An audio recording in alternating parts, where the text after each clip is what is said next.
লন্ডনে চিকিৎসাধীন BNP chairperson Begum Khaleda জিয়াকে আজ লন্ডন ক্লিনিকে নেওয়া হতে পারে লন্ডন ক্লিনিক থেকে তারেক রহমানের বাসায় নেওয়া হতে পারে, এমনটি জানিয়েছেন তার ব্যক্তিগত চিকিৎসক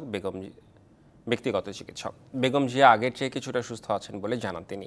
তবে বয়স বিবেচনায় তার লিভার প্রতিস্থাপনের বিষয়ে এখনও কোনো সিদ্ধান্ত হয়নি বলেও জানানো হয়। গত ৮ই জানুয়ারি কাতারের আমিরের দেয়া একটি বিশেষ এয়ার অ্যাম্বুলেন্সে লন্ডনের মার্লিবর্নের লন্ডন ক্লিনিকে উন্নত চিকিৎসার জন্য নেওয়া হয় সাবেক প্রধানমন্ত্রী ও বিএনপি চেয়ারপারসন বেগম খালেদা জিয়াকে। গেল ১৭ দিনে বিশেষজ্ঞদের তত্ত্বাবধানে নানা পরীক্ষা নিরীক্ষার মাধ্যমে চলছে চিকিৎসা। বেগম জিয়ার ব্যক্তিগত চিকিৎসক বৃহস্পতিবার রাতে এক সংবাদ সম্মেলনে জানান, সবকিছু ঠিক থাকলে আজ তাকে ছেলে তারেক রহমানের বাসায় নেওয়া হতে পারে।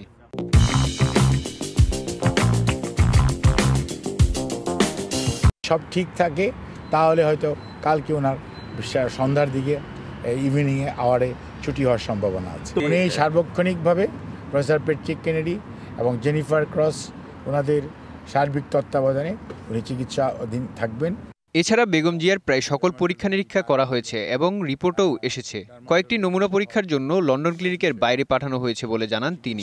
বিশেষজ্ঞ চিকিৎসকরা ওনাকে দেখেছেন, বেশ কিছু পরীক্ষা গত 17 দিনে ওনাকে করিয়েছেন।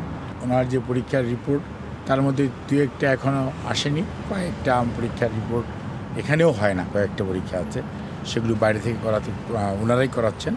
তারেক রহমানের বাসায় গেলেও লিভার বিশেষজ্ঞ প্রফেসর প্যাট্রিক কেনেডি ও প্রফেসর জেনিফার ক্রসের সার্বিক তত্ত্বাবধানে থাকবেন 3বারের সাবেক এই প্রধানমন্ত্রী। DBC news desk.